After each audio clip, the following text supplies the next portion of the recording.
विद्युत फ्लक्स और विद्युत विभव। तो आते हैं विद्युत फ्लक्स किसे कहते हैं, क्या है होता है विद्युत फ्लक्स। देखिए, विद्युत फ्लक्स को सबसे पहले फाई के द्वारा सूचित किया जाता है। फाई एक शब्द है, ग्रीक शब्द है, फाई के द्वारा सूचित किया जाता है विद्युत फ्लक्स को। किसे कहते हैं विद्युत फ्लक्स? तो किसी भी बंद सतह से गुजरने वाली कुल विद्युत बल रेखाएं की संख्या को विद्युत फ्लक्स कहा जाता है। फिर समझिएगा, किसी भी बंद सतह से गुजरने वाली कुल विद्युत बल रेखाएं की संख्या को विद्युत फ्लक्स कहा जाता है। इसे फाई के द्वारा सूचित किया जाता है। दूसरी बात आप समझ इसके बारे में पॉइंट कि ये किन किन बातों पर निर्भर करता है, इसकी आपका एसआई मात्रा क्या होगा, इसका विमीय सूत्र क्या होगा, तो पहले समझिएगा। पहले हम फार्मूला इसको निकालने का काम करते हैं। तो विद्युत फ्लक्स फिर से एक बार सुन लीजिए कि किसी भी बंद सतह से गुजरने वाली कुल विद्युत बल रेखाएं की संख्या को विद्युत फ्लक्स कहा जाता है। इसे फाई या फिर इसको फाई ई कह सकते हैं। यहाँ पर इलेक्ट्रोस्टैटिक्स में पढ़ रहे हैं इसलिए फाई ई से भी डिनोट करते हैं। तो क्या होता है विद्युत फ्लक्स, आपको समझ में आ गया होगा। अब कैसे विद्युत फ्लक्स निकालेंगे? तो विद्युत फ्लक्स मुख्य रूप से 4 बातों पर निर्भर करता है। सबसे पहला आवेश, नंबर 1 आवेश। आवेश जितना ज्यादा आप बढ़ाइएगा विद्युत फ्लक्स उतना ज्यादा बढ़ेगा। इट मीन्स कि यदि आप आवेश को इंक्रीज कर रहे हैं तो विद्युत फ्लक्स भी इंक्रीज होगा। इसका मतलब कि विद्युत बल रेखाएं की संख्या भी इंक्रीज होगा। तो सीधे सीधे आवेश पर कैसे डिपेंड हुआ? इसीलिए डिपेंड हुआ क्योंकि आवेश का मान घटाने या बढ़ाने पर विद्युत फ्लक्स के मान में भी परिवर्तन होगा। तो इस स्थिति से हम कह सकते हैं कि विद्युत फ्लक्स पहला बात पर निर्भर किया। दूसरी बात यह होगा कि जो विद्युत फ्लक्स है वो आपका डिपेंड करता है विद्युत क्षेत्र पर। इस पर डिपेंड करता है विद्युत क्षेत्र पर। कैसे?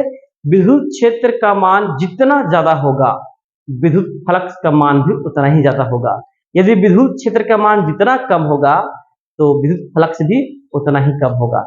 इस तरीके से हम लोग 2 बात समझ में आया। याद रखिएगा कि विद्युत फ्लक्स जो है, दूसरा पॉइंट विद्युत क्षेत्र पर निर्भर करता है। जितना ज्यादा विद्युत क्षेत्र को बढ़ाइएगा उतना ज्यादा विद्युत फ्लक्स भी बढ़ेगा। जितना विद्युत क्षेत्र को कम कीजिएगा उतना ही विद्युत फ्लक्स कम होगा। अब आते हैं तीसरा क्षेत्रफल पर। जो बंद सतह आप लेते हैं, जिसमें डिफिनेशन में आप बंद सतह बोलते हैं, वो बंद सतह एक प्रकार का क्षेत्रफल होगा और क्षेत्रफल का मान जितना ज्यादा बढ़ेगा विद्युत फ्लक्स भी उतना ज्यादा बढ़ेगा। और चौथी बात जो हुआ वो कोण हुआ, यानी कि विद्युत क्षेत्र और क्षेत्रफल के बीच जो कोण बनता है उस पर भी डिपेंड करता है कि विद्युत फ्लक्स कितना होगा। थीटा पर डिपेंड करता है कि कितना होगा। तो चलते हैं चारों बात को एक्सप्लेन करते हैं बोर्ड पर। तो हम आपको बताए थे कि विद्युत फ्लक्स जो है वो 4 बातों पर निर्भर करता है। तो यहाँ पर लिखना पड़ेगा विद्युत फ्लक्स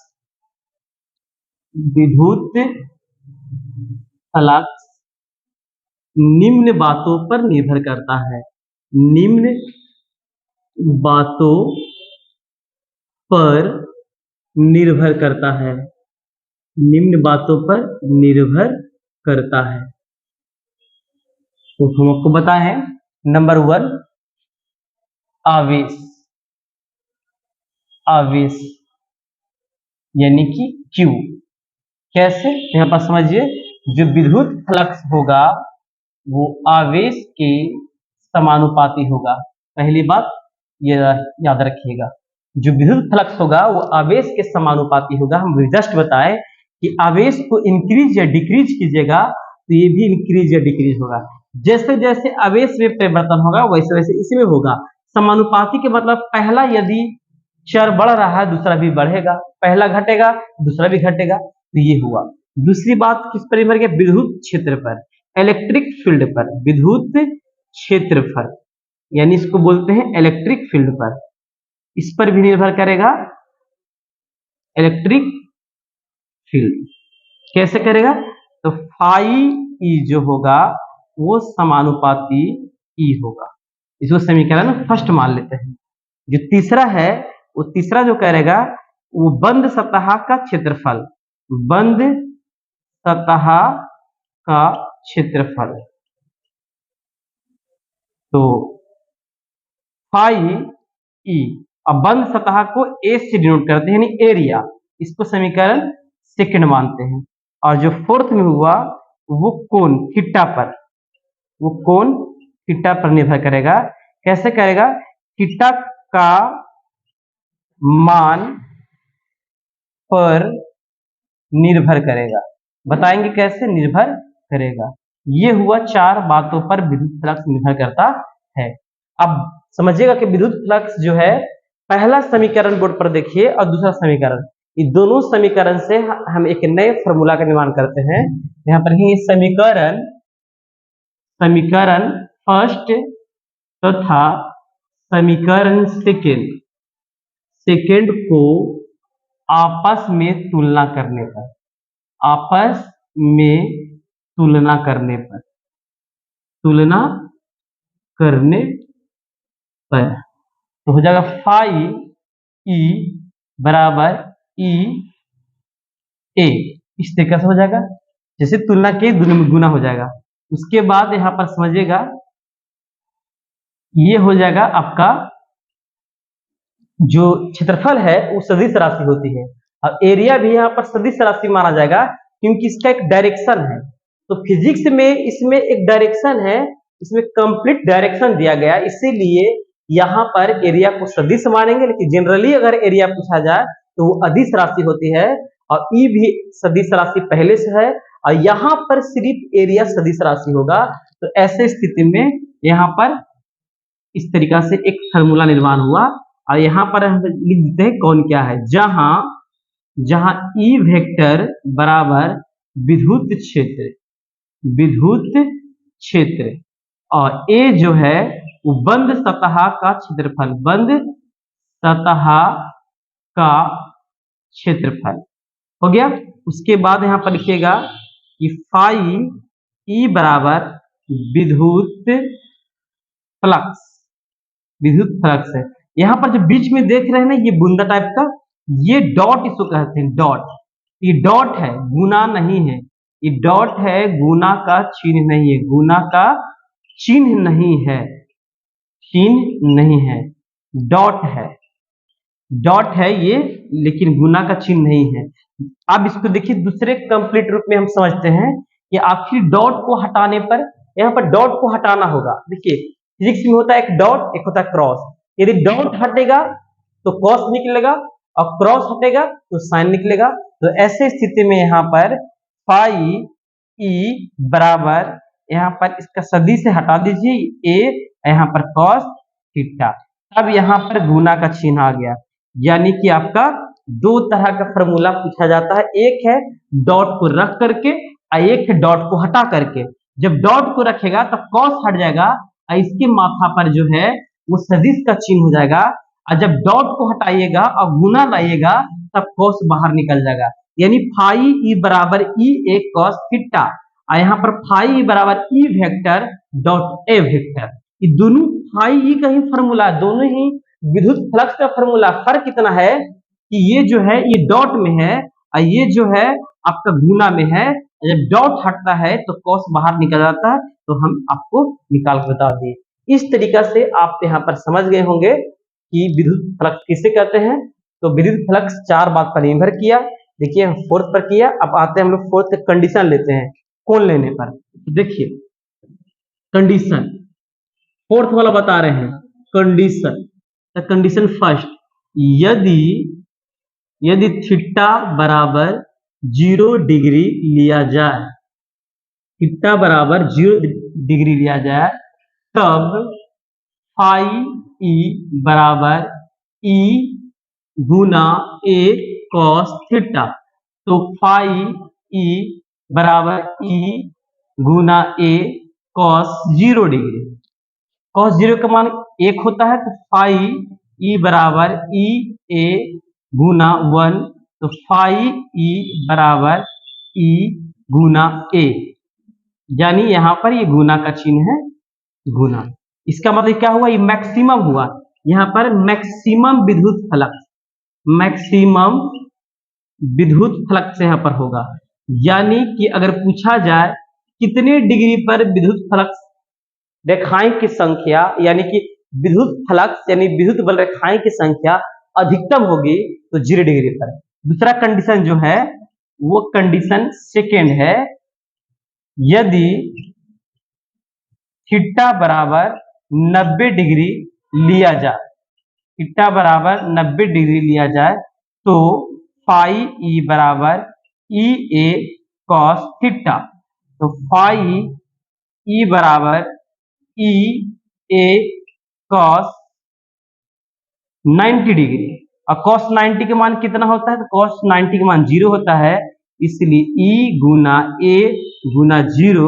तो ऐसे स्थिति में फाई ई बराबर 0 हो गया। तो इस स्थिति में विद्युत फ्लक्स का मान न्यूनतम होता है। इसका मतलब आप समझ जाइए कि एंगल 2 है, हम बताए ना एंगल पर भी निर्भर करता है। 90 डिग्री पर विद्युत फ्लक्स का मान 0 हो जाता है, जबकि 0 डिग्री पर विद्युत फ्लक्स का मान अधिकतम हो जाता है। यानी कि जब आप विद्युत क्षेत्र और जो बंद पृष्ठ को एक दूसरे के 0 डिग्री पर रखिएगा, तब विद्युत फ्लक्स की संख्या अधिकतम गुजरेगी, यानी विद्युत फ्लक्स यानी विद्युत बल रेखाएं अधिकतम गुजरेगी। और जब यही दोनों को 90 डिग्री पर रखेगा तो विद्युत फ्लक्स अर्थात विद्युत बल रेखाएं की संख्या वहां पर 0 हो जाएगी। तो ये स्थिति आपको उम्मीद करते हैं कि समझ में आ गया होगा कि विद्युत फ्लक्स किसे कहते हैं और किन बातों पर निर्भर करता है। तो 4 बात पर निर्भर करता है, जिसमें से हम 2 कंडीशन को समीकरण फर्स्ट और सेकंड मान करके एक फार्मूला बनाए। अब विद्युत फ्लक्स का 2 फार्मूला होता है, एक फाई ई बराबर E vector dot A vector. अगर आप वेक्टर और डॉट को हटा दीजिएगा तो फाई ई बराबर ई ए कॉस थीटा हो जाएगा। तो चलते हैं हम लोग इसको मात्रक निकालते हैं और उसके बाद निकालते हैं इसका विमीय सूत्र। इसके बाद ये टॉपिक खत्म हो जाएगा। तो आपको याद है विद्युत क्षेत्र का मात्रक 2 को बताए थे, एक बताया था न्यूटन प्रति कूलम, एक बताया था वोल्ट प्रति मीटर।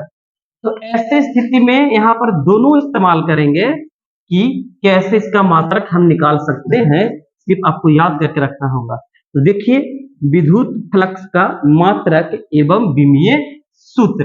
तो यहाँ पर आपको हेडिंग दे रहे हैं विद्युत फ्लक्स का मात्रक।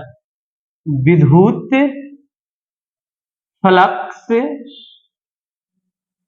का मात्रक एवं विमीय सूत्र। चलिए पहला फर्स्ट विद्युत फ्लक्स का मात्रक। तो विद्युत फ्लक्स का मात्रक तभी निकालेंगे जब आपको फॉर्मूला याद रहेगा। तो बताइए फाई ई बराबर ई ए कॉस थीटा। मात्रक निकालते समय कॉस थीटा का इस्तेमाल नहीं किया जाता है, क्योंकि कॉस थीटा एक प्रकार का आंकिक वैल्यू देता है, अंक में देता है और किसी भी अंक का मात्रक नहीं होता है, इसलिए इसको इग्नोर किया जाता है मात्रक निकालने के लिए और सिर्फ ई ए लिखा जाता है। अब बताइए आपको पता है कि विद्युत क्षेत्र का मात्रक क्या होगा? न्यूटन प्रति कूलम, और एरिया है तो एरिया का मात्रक क्या होगा? Metre square. तब क्या हो जाएगा? फाई ई बराबर न्यूटन मीटर स्क्वायर प्रति कूलम। इस तरीका से आपका पहला मात्रक हो गया। अब उसके बाद या दूसरा मात्रक फाई ई बराबर ई ए होगा, कॉस थीटा नहीं लेंगे। फाई ई बराबर इसका एक होता है वोल्ट प्रति मीटर विद्युत क्षेत्र का मात्रक इनटू मीटर स्क्वायर, एक से कट गया तो क्या बचेगा? फाई ई बराबर वोल्ट इंटू मीटर। इसका मतलब विद्युत फ्लक्स के 2 मात्रक हो गया, एक न्यूटन मीटर स्क्वायर प्रति कूलम, एक हो गया फाई ई यानी वोल्ट इंटू मीटर। 2 मात्रक हो गया। अब इसका निकालेंगे हम लोग विमीय सूत्र। तब देखिए तो अब दूसरा में विमीय सूत्र। तो विमीय सूत्र की बात करते हैं, कैसे निकलेगा विमीय सूत्र बताइए। फाई ई बराबर ई ए कॉस थीटा। कॉस थीटा को हम लोग नहीं लिखेंगे, तो यहाँ पर होगा न्यूटन प्रति कूलम गुना मीटर स्क्वायर। और सबका बीमा रख दीजिए यहाँ पर। बल का बीमा याद करवाए थे MLT-2, MLT-2, तो बल का बीमा MLT-2, और उसके बाद लंबाई का बीमा L स्क्वायर, और उसके बाद आवेश का बीमा AT होता है। अब इसको कैलकुलेशन कर दीजिए, निकल जाएगा। तो फाई ई बराबर ML/Q/T-3A-1। कैसे आया समझ आइए। देखिए M एक है अकेले, ये 2 है, आई L, 3 गो L हो गया, और T-2 पहले से, और एक T ऊपर गया तो T-3, और उसके बाद A ऊपर जाएगा तो A इनवर्स हो जाएगा। तो ऐसे स्थिति में हम आपको विमीय सूत्र बताएं, यानी विद्युत फ्लक्स खत्म हो गया। और दूसरे टॉपिक की तरफ चलते हैं, विद्युत द्विध्रुव। तो नया टॉपिक होगा विद्युत द्विध्रुव। इसी में देख लेते हैं, छोटा सा टॉपिक है, इसको कंप्लीट कर लेते हैं। देखिएगा विद्युत द्विध्रुव क्या होता है आपको हम बता देते हैं। देखिए कहता है कि जब दो समान परिमाण वाले आवेश, जब दो समान परिमाण तथा विपरीत प्रकृति वाले आवेश को अल्प दूरी पर रखा जाता है, तो प्राप्त संरचना को ही विद्युत द्विध्रुव कहा जाता है। जब दो समान परिमाण तथा विपरीत प्रकृति वाले आवेश को, यानी समान परिमाण मतलब दो आवेश लीजिए और दोनों आवेश का परिमाण समान होनी चाहिए। इसका मतलब कि अगर पहला आवेश 10 कूलम है तो दूसरा भी 10 कूलम होनी चाहिए। ये हुआ समान परिमाण वाले दो आवेश। अब कहता है विपरीत प्रकृति, तो विपरीत प्रकृति क्या होता है? तो विपरीत प्रकृति होता है एक चाहे प्लस में रहे और एक चाहे माइनस में रहे।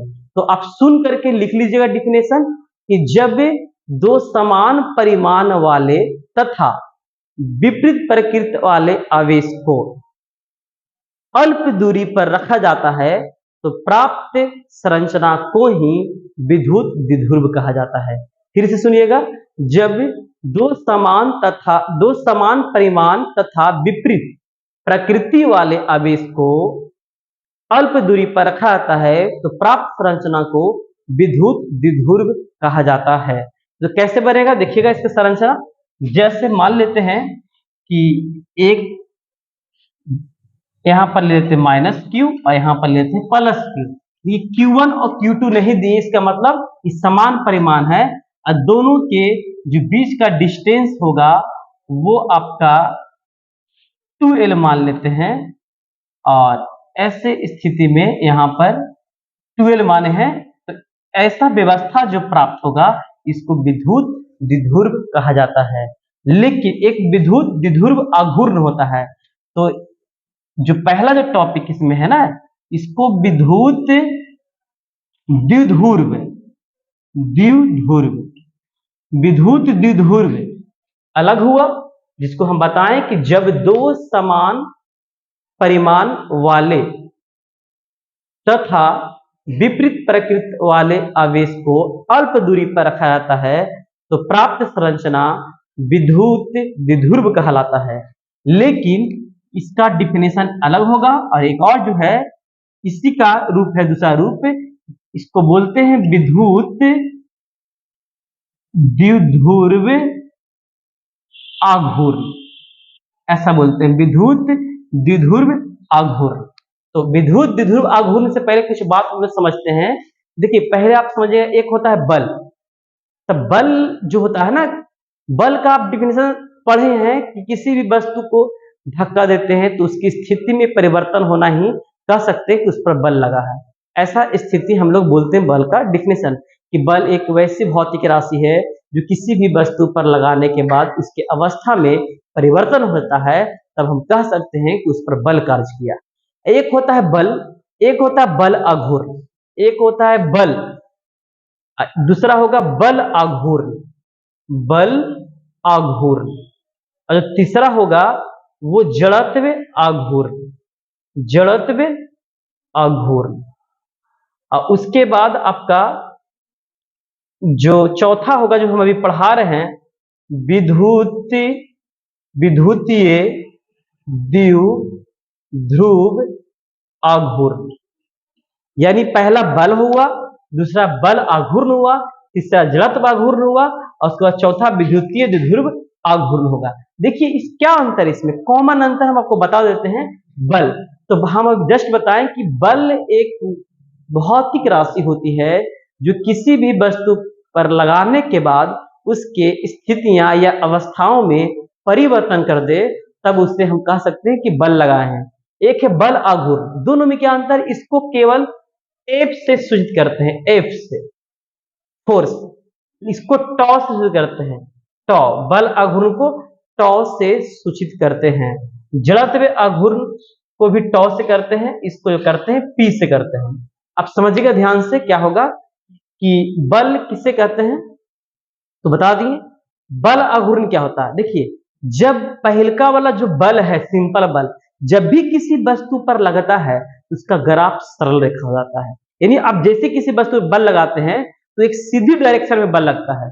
जबकि किसी भी वस्तु पर बल आघूर्ण काम करेगा ना, तो उस वस्तु के वृत्ताकार पथ प्राप्त करवा देगा, यानी कि वस्तु को चारों तरफ घुमाने का काम कर देगा कौन, बल आघूर्ण। तो यही हुआ दोनों में कॉमन अंतर। ये बल है जो केवल आपका रेखीय आपका कंडीशन प्राप्त करवाता है, लीनियर कंडीशन प्राप्त करवाता है, जबकि सर्कुलर मोशन प्राप्त करवाता है। बल आघूर्ण सर्कुलर मोशन प्राप्त करवाता है। ठीक उसी प्रकार ये हुआ एक प्रकार का जड़त्व आघूर्ण। फार्मूला देख लीजिए, जो बल का फार्मूला होगा एफ बराबर एम में, और इसका जो फार्मूला होगा टॉ बराबर एफ गुना आर, बल आघूर्ण का, और इसका जो फार्मूला होगा द्रव्यमान गुने दूरी का स्क्वायर, और इसका जो फार्मूला होगा Q इंटू 2L। देखिए चारों का हम फार्मूला लिख दिए हैं, पहला F बराबर M में, दूसरा टॉ बराबर F गुने R, तीसरा टॉ बराबर द्रव्यमान गुने दूरी का स्क्वायर, और चौथा जो हो गया आपका P बराबर Q इंटू 2L।